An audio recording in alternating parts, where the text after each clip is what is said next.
जय हिंद दोस्तों, आप सभी का स्वागत है आपके अपने YouTube चैनल डिफेंस चैंपियन में। दोस्तों आज की वीडियो में हम बात करने वाले हैं आप सभी कैंडिडेट्स के लिए इंडियन नेवी की ओर से आने वाली अग्निवीर भर्ती के बारे में। यहाँ पर क्या प्रोसेस होने वाला है, सिलेक्शन प्रोसीजर को लेकर काफ़ी कैंडिडेट्स के मन में डाउट चल रहे हैं, तो उसका सोल्यूशन आज इस वीडियो के अंदर आपको मिलने वाला है। A to Z बारीकी से आपको जो सभी सवालों के जवाब है वो आपको इस वीडियो के अंदर मिल जाएंगे और महत्वपूर्ण जानकारी भी आपको इस वीडियो के अंदर मिलने वाली है। तो वीडियो के एंड पॉइंट तक आप बने रहिएगा। तो चलिए गाइज स्टार्ट करते हैं आज के इस वीडियो को। और गाइज आपने अभी तक टेलीग्राम ग्रुप को ज्वाइन नहीं किया है तो टेलीग्राम ग्रुप को ज्वाइन कर लीजिएगा। लिंक आपको डिस्क्रिप्शन में दिया गया है या फिर आप सर्च कर सकते हैं डिफेंस चैंपियन ऑफिशियल चैनल को आप ज्वाइन कर लीजिएगा। वहाँ पर अपडेट आपको सबसे पहले देखने को मिलता है। जो सिलेक्शन प्रोसीजर है उसके अंदर इस बार सभी कैंडिडेट्स को ध्यान होना चाहिए कि मेल एंड फीमेल कैंडिडेट्स हैं उनकी एंट्री यहाँ पर होने वाली है। तो सेकेंड पॉइंट आपका DOB क्या है उसका भी इंफॉर्मेशन कंप्लीट हो जाएगा। तीसरा आता है कि एडमिट कार्ड किस तरीके से आने वाला है। एडमिट कार्ड है वो गाइज आपका परसेंटेज बेस पे आने वाला है। आप समझ गए होंगे, परसेंटेज बेस आपका एडमिट कार्ड आएगा। और परसेंटेज बेस के बाद में सिलेक्शन प्रोसीजर कैसे है कि आपके स्टेट के जितने भी फॉर्म अप्लाई किए गए हैं, एग्जांपल के तौर पर हरियाणा हो या राजस्थान और आपका जो भी पंजाब है, जो भी स्टेट है या फिर UT है, वहाँ पर कितने टोटल कैंडिडेट्स ने फॉर्म फिलअप किया है और उसके बाद में वो देखा जाएगा कि यहाँ पर कितनी सीट यहाँ पर होने वाली है। तो उसके अकॉर्डिंग सभी कैंडिडेट्स का रेशियो निकाला जाएगा। उसके बाद में आपके एडमिट कार्ड की कट ऑफ बनेगी। जो टॉप ऊपर के कैंडिडेट्स होंगे जिनके हाईएस्ट परसेंटेज होंगे 10+2 में, तो उन्हीं कैंडिडेट्स का एडमिट कार्ड रिलीज करेगी इंडियन नेवी। या फिर आप एक तैयारी कर सकें कि मेरा यहाँ तक लगभग आंकड़ा है कि मैं तैयारी करूँ या नहीं करूँ इंडियन नेवी की, क्योंकि सभी का एडमिट कार्ड आएगा नहीं तो वरना फिर आपका समय बर्बाद चला जाएगा। तो इससे अच्छा है कि आपको कट ऑफ के बारे में थोड़ा इन्फॉर्मेशन होना जरूरी है। लास्ट टाइम के जो कट ऑफ रहे हैं, आंकड़े रहे हैं, उनके बारे में एक बार मैं आपको अच्छे से जो है अवगत करा देता हूं। इंडियन नेवी का ऑफिशियली नोटिफिकेशन जो कि हर काम देश के नाम Indian navy invite online application from unmarried male and unmarried female. तो सबसे पहले तो डाउट आपका क्लियर हो जाना चाहिए कि जो भी कैंडिडेट्स इंडियन नेवी का फॉर्म अप्लाई करना चाहता है वो अनमेरिड होना चाहिए, चाहे वो मेल कैंडिडेट्स हो या फिर फीमेल कैंडिडेट्स हो। इस बात का विशेष ध्यान आपको देना है। और सबसे पहले हम बात कर रहे हैं अग्निवीर SSR जो भर्ती है आपकी सीनियर सेकेंडरी रिक्रूटमेंट जो आपका है यहाँ पर 01/2022 के बैच की हम बात कर रहे हैं। तो सबसे पहले आपको एलिजिबिलिटी कंडीशन के अंदर आपको यहाँ पर सबसे पहले इन्फॉर्मेशन दे रखा है। कैंडिडेट्स अप्लाई करने वाला है वो अनमैरिड होना चाहिए, मेल एंड फीमेल की बात हो गई यहाँ पर। और टोटल जो आपकी वैकेंसी है 2800 पोस्ट आपकी रहने वाली है, तो जिसके अंदर मैक्सिमम जो फीमेल कैंडिडेट्स हो सकते हैं, जो फीमेल होंगी मैक्सिमम वो 560 हो सकती है, इससे ज़्यादा फीमेल नहीं होंगी। इसके अलावा जितने भी कैंडिडेट्स बच जाते हैं वो होंगे मेल कैंडिडेट्स। तो यहाँ पर आपको इन्फॉर्मेशन दे दिया गया है। और आपका जो नवंबर 2022 के अंदर INS सिल्का के अंदर आपकी ट्रेनिंग होने वाली है। एजुकेशन क्वालिफिकेशन की मेन जो बात आती है तो 10+2 आपका क्वालिफाइड होना चाहिए किसी भी बोर्ड से, लेकिन मैथ फिजिक्स आपके पास होना चाहिए। मैथमेटिक्स फिजिक्स आपके पास है तभी आप इंडियन नेवी का फॉर्म अप्लाई कर पाएंगे। और जो कंडीशन यहाँ पर दी गई है मेल एंड फीमेल के लिए इक्वल है। ऐसा नहीं है कि मेल को अलग से दर्जा दिया गया या फिर फीमेल को अलग से दर्जा यहाँ पर दिया गया या फिर कोई जैसे कि छूट दी गई है, ऐसा कुछ भी नहीं है। फिजिकल में थोड़ा सा अंतर है और उसमें कोई भी चेंजेस नहीं है। जो मेडिकल प्रोसीजर आपकी मेल कैंडिडेट्स की होगी वही आपकी फीमेल कैंडिडेट्स की होगी। उसके बाद में एज यहाँ पर आपकी दे रखी है 1 नवंबर 1990 से लेकर 30 अप्रैल 2005। जिन भी कैंडिडेट्स की डेट ऑफ बर्थ 1 नवंबर 1999 है और 30 अप्रैल 2005 है या फिर इस के बीच में जितनी भी डेट ऑफ बर्थ आती है वो कैंडिडेट्स मेल एंड फीमेल दोनों एलिजिबल रहेंगे। इस बार आपकी एज में छूट दी गई है, एज रिलैक्सन दिया गया है 2 इयर्स का कोविड की वजह से। तो इस बार आपकी जो एज है मोस्टली 17.5 वर्ष से लेकर 23 वर्ष तक रखी गई है। आगे आने वाले सभी बैच के लिए अग्निवीर जो भर्ती रहेगी उनमें 17.5 वर्ष से लेकर 21 वर्ष तक आपकी एज रहने वाली है।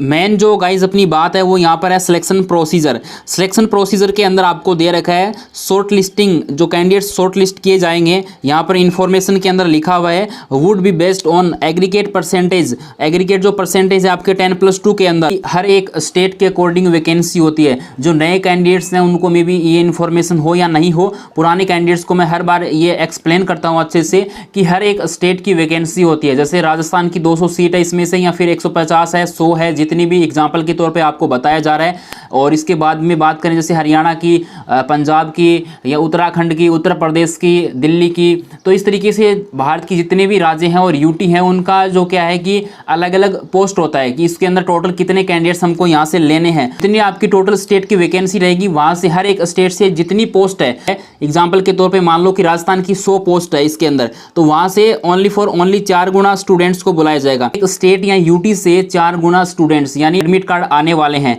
तो आप मान के चल सकते हैं कि ज़्यादा से ज़्यादा इसके अंदर कितने, लगभग 11,000 से लेकर 12,000 के आसपास जो कैंडिडेट्स हैं उनका ही एडमिट कार्ड आने वाला है।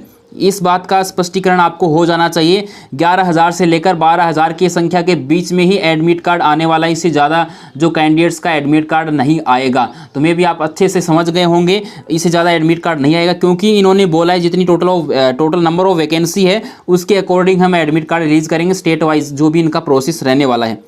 अब आपके मन में ये भी सवाल है कि हर एक स्टेट का कट ऑफ क्या रहता है। तो लास्ट वाले बैच का जो कट ऑफ रहा है उसके बारे में हम एनालाइज करते हैं। थोड़ा सा आपको जानना या उससे रूबरू होना बहुत ही ज़रूरी है कि हर एक स्टेट का कट ऑफ कहाँ तक जा सकता है। इससे लास्ट वाला कट ऑफ है उसमें थोड़ा सा इंक्रीज देखने को मिलेगा, बिकॉज रीज़न ये था कि आपका उस समय कोविड का दौर चल रहा था और कोविड की वजह से प्रमोट किए गए स्टूडेंट्स की संख्या बहुत ज़्यादा थी और उनको बहुत अच्छे खासे नंबर मिले। उसकी वजह से नेवी की वैकेंसी आई और उन्होंने परसेंटेज को इतना हाई कर दिया, पहले से ही हाई था लेकिन एक और उन्होंने उड़ान दे दी उसको और उससे ज़्यादा जो है आपका कट ऑफ इंक्रीज हो गया। तो गाइज वो स्टूडेंट्स आपको अभी भी परेशान करेंगे, क्योंकि उन सभी का सिलेक्शन तो हुआ नहीं है लास्ट टाइम में। जो आपका कट ऑफ रहने वाला है स्टेट वाइज कट ऑफ रहेगा। सबसे पहले आपको समझ में आ गया होगा कि आपका कट ऑफ क्या रहेगा स्टेट वाइज। जैसे हरियाणा का अलग होगा, राजस्थान का अलग होगा, यूपी का अलग होगा, यानी टोटल स्टेट है इंडिया के अंदर और यूटी है, उन सभी प्रदेश का अलग अलग कट ऑफ रहने वाला है। किसी का कम रहेगा तो किसी का ज़्यादा रहेगा।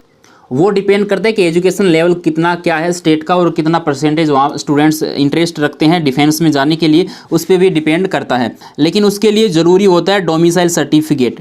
डोमिसाइल सर्टिफिकेट यानी जहाँ से आप बिलोंग करते हैं वो आपको प्रेजेंट करता है डोमिसाइल सर्टिफिकेट। हिंदी में बात करें तो मूल निवास प्रमाण पत्र होता है, या फिर इसका एक और जो प्रचलित वर्ड है वो है आपका रेजिडेंस सर्टिफिकेट। जहाँ का आपके पास डोमिसाइल सर्टिफिकेट है प्रेजेंट टाइम में, वहाँ का ही आपका कट ऑफ लगने वाला है। ये बात आपको कंफर्म हो गई, डोमिसाइल सर्टिफिकेट होना चाहिए। अभी आपके ऑनलाइन फॉर्म स्टार्ट होने वाले हैं, उसमें ज़रूरत रहेगी उसकी। हालांकि इस बार आपका बैच आना चाहिए था 08/2022, जो आपका अग्निवीर भर्ती वगैरह के चलते हुए एक बैच आपका नहीं आया है। उससे पहले वाला बैच था 02/2022। एडमिट कार्ड के लिए कट ऑफ क्या रही थी वो आपको जान लेना जरूरी है। गाइस आंध्र प्रदेश की हम बात कर रहे हैं तो यहाँ पर उसकी कट ऑफ रही थी 96%। तो इस बार भी आप जो कट ऑफ है 90 प्लस ही रहेगी इसकी, इससे कम नहीं रहेगी, ये आप बात मान लीजिए, ये यहाँ पर कन्फर्म है। हरियाणा की बात करें तो उसकी कट ऑफ रही थी 93.80, तो इसका कट ऑफ भी 90 प्लस ही रहेगा इसके आसपास, यानी थोड़ा बहुत प्लस माइनस हो सकता है बट इससे ज़्यादा आपको अंतर देखने को नहीं मिलेगा। उसी क्रम में आ जाता है राजस्थान। तो राजस्थान की बात कर लेते हैं तो 92.80 कट ऑफ रहा था, तो लेकिन इस बार भी राजस्थान का कट ऑफ है 90 प्लस ही रहेगा। यूपी की तो यूपी का जो कट ऑफ रहा था उस टाइम में 88.60 रहा था। तो गाइज आप इसमें मान के चलिए 85 से लेकर 90 के आसपास आपका कट ऑफ इस बार रहने वाला है, जो इस बार की वैकेंसी के लिए हम बात कर रहे हैं। उसके बाद में JNK यानी जम्मू एंड कश्मीर की बात करते हैं तो यहाँ पर भी आपका कट ऑफ कम नहीं है, यहाँ पर भी अब स्टूडेंट्स पढ़ने लग गए हैं। 91.80 कट ऑफ यहाँ पर रहा था, तो यहाँ पर भी कट ऑफ आने वाली वैकेंसी के लिए 90 के अराउंड में रहेगा, यानी थोड़ा बहुत कम हो सकता है 1 या 2-3% तक, या फिर ज़्यादा भी हो सकता है थोड़ा बहुत। यूटी की बात कर लेते हैं, दिल्ली और देश की राजधानी दिल्ली के बारे में। तो दिल्ली की जो कट ऑफ है 87.80, तो इस बार भी आपका कट ऑफ है 84 से लेकर 90 के बीच में रहने वाला है, इससे ज़्यादा अंतराल आपको देखने को नहीं मिलेगा। पंजाब की बात कर लेते तो 90% कट ऑफ था, तो यहाँ पर आपका लगभग 87 से लेकर 90 के अराउंड में कट ऑफ इस बार देखने को आपको मिलेगा। और इसके बाद में झारखंड की बात कर लेते हैं तो झारखंड का कट ऑफ लास्ट टाइम में था, यहाँ पर आपको इन्फॉर्मेशन होना चाहिए हर एक स्टेट का लगभग, लेकिन आप जिस स्टेट से बिलोंग कर रहे हैं उसका इन्फॉर्मेशन तो कंफर्म आपको होना चाहिए। 84.80 कट ऑफ था, तो लगभग 80 से लेकर आप 85 तक मान के चलिए कि यहाँ पर कट ऑफ आपका रह सकता है। और यहाँ पर ये आंकड़े जो आपके साथ शेयर कर रहे हैं, ये नहीं है कि ये जो कट ऑफ मैं आपको अनुमानित कट ऑफ बता रहा हूँ, ये नहीं है कि यही रहने वाला है, या फिर इससे कम भी हो सकता है, इससे ज़्यादा भी हो सकता है, क्योंकि मैंने बताया कि आपको 1, 2, 3, 4, 5% तक भी आपका प्लस माइनस हो सकता है। तो इसमें आपको विशेष ध्यान रखना है, ये नहीं है कि ये फिक्स कट ऑफ जारी की गई है। लेकिन ये जो कट ऑफ बता रहा हूँ यहाँ पर पहले वाले बैच की, वो फिक्स है, ये इसका प्रूफ है। आप हमारे यूट्यूब चैनल पर इनकी बात आती है तो आसाम का जो कट ऑफ है वो 70% रहा था, तो इस बार भी आपका लगभग 70 से 75 के आसपास रहेगा। कट ऑफ कम नहीं हो। कर्नाटका की बात कर लेते हैं तो कर्नाटका का 81.20 रहा था उस टाइम में, लास्ट वाले बैच में। तो इस बार भी 80 से 84 के राउंडिंग में रहेगा, ये आप काउंट कर लीजिए। या तो 80 से कम हो सकता है, ये जरूरी नहीं है, 78 भी हो सकता है, 85 तक भी जा सकता है, लेकिन लगभग यहाँ पर ही रहने वाला है 80 से 84 के राउंड में। इससे ज़्यादा अंतर देखने को नहीं मिलेगा। ओडिशा की बात कर लेते हैं। ओडिशा का जो कट ऑफ है 84.20 रहा था, तो इसका कट ऑफ आप मान के चलिए कि 80 से लेकर 85 के राउंड में इसका कट ऑफ रहेगा लगभग, इस सेशन की हम बात करें। उसके बाद में महाराष्ट्र की बात करते हैं तो महाराष्ट्र का जो कट ऑफ है 79%। यहाँ पर क्योंकि दुनिया दराज के लोग रहते हैं, यहाँ पर 79% महाराष्ट्र का कट ऑफ था लास्ट टाइम में। तो इस बार की जो बात करें यहाँ पर, तो यहाँ पर लगभग जो आपकी बात निकल के आती है तो 75 से लेकर 80 के राउंड में इस बार कट ऑफ आपका रहने वाला है। इससे ज़्यादा में भी आपको कट ऑफ देखने को नहीं मिलेगा। उसके बाद में बात आती है यहाँ पर यूके की। यूके वो नहीं है, ये इंडिया वाला यूके है जो कि उत्तराखंड है। यहाँ पर कट ऑफ 92%। तो इस बार भी आप 90 प्लस ही मान के चलिए, 90 के राउंडिंग में आपकी यूके की यानी उत्तराखंड की कट ऑफ है वो रहने वाली है। की बात कर लेते हैं मध्य प्रदेश की, तो यहाँ पर जो बात है एमपी की, तो यहाँ पर एमपी का जो कट ऑफ लास्ट टाइम में रहा था तो 89.55 जो आपका कट ऑफ रहा था। इस बार मान के चलें तो वही 90 के राउंडिंग में, यानी 85 से लेकर 92 या 1 तक आप इसको इंक्रीज कर सकते हैं मैक्सिमम। इससे ज़्यादा अंतर आपको देखने को नहीं मिलेगा। उसके बाद में बात आती है यहाँ पर एमपी के बाद में एसपी हिमाचल प्रदेश स्टेट की बात करते हैं तो 93.40 कट ऑफ रहा था लास्ट टाइम में। और इस बार बात करें तो आपका 89 से लेकर 95 मैक्सिमम है, इससे ज़्यादा देखने को नहीं मिलेगा। और उसके बाद में गुजरात की सबसे कम जो कट ऑफ रहती है गुजरात की रहती है। ज़्यादा बिजनेसमैन है तो उसकी वजह से ज़्यादा इंटरेस्ट नहीं है, और जो स्टूडेंट्स हैं उनका जो एडमिट कार्ड है वो बिल्कुल आराम से आ जाता है। यहाँ पर जो लास्ट टाइम में कट ऑफ था 63.80, और भी आप 60 प्लस मान के चलिए, 60 से 65 के बीच में जिसका भी परसेंटेज है उसका एडमिट कार्ड आराम से आ जाएगा, कोई प्रॉब्लम उस कैंडिडेट्स को नहीं होगी। केरला की बात कर लेते हैं तो केरला की बात करें तो यहाँ पर 93% कट ऑफ रहा था। 93% बहुत ज़्यादा हाई हो जाता है, और इस बार की बात करें तो 90 प्लस ही रहने वाला है। तेलंगाना की बात कर लेते हैं। तेलंगाना का जो कट ऑफ था 92.40, इस बार भी आपका जो कट ऑफ है लगभग 89 या 88 से मान सकते हैं, या आप 88 से लेकर 93 के राउंड में रहने वाला है। और उसके बाद में त्रिपुरा की बात कर लेते हैं, 78% रहा था। 78%, इस बार आप मान के चलिए कि 75% से लेकर 80 के राउंड में ये आपका कट ऑफ रहने वाला है। उसके बाद में वेस्ट बंगाल हो जाता है। पश्चिम बंगाल की बात कर लेते हैं तो 84.80 था, और लगभग यही मान के चलिए कि 85 के राउंडिंग में इस बार रहने वाला है, 80 से 85 के राउंड में। और उसके बाद में नागालैंड हो जाता है, ओके। उसके बाद में आपका एपी अरुणाचल प्रदेश हो जाता है, और बिहार हो जाता है। तो यही जो स्टेट्स हैं, मे बी कोई रहा नहीं होगा। छत्तीसगढ़ हो जाता है, तो इनका जो कट ऑफ है लगभग यही है। छत्तीसगढ़ की बात करें तो लगभग आपका 86 के अराउंडिंग, यानी लगभग 85 या 90 के रेंज में ही इनका क्रम आ जाता है। बिहार की बात करें तो वही सेम है, यही छत्तीसगढ़ और बिहार में ज़्यादा अंतर देखने को आपको नहीं मिलेगा। अरुणाचल प्रदेश का थोड़ा बहुत कम हो सकता है, या फिर नागालैंड का थोड़ा कम हो सकता है, 80 या 80 से भी कम हो सकता है, 85 के राउंडिंग में हो सकता है। तो ये लगभग मैंने यूटी और आपका स्टेट है वो कवर कर दिए हैं। कुछ जो आपकी यूटी रह गए हैं, लगभग आंकड़ा आपको समझ में आ गया होगा कि कट ऑफ कम नहीं जाती है।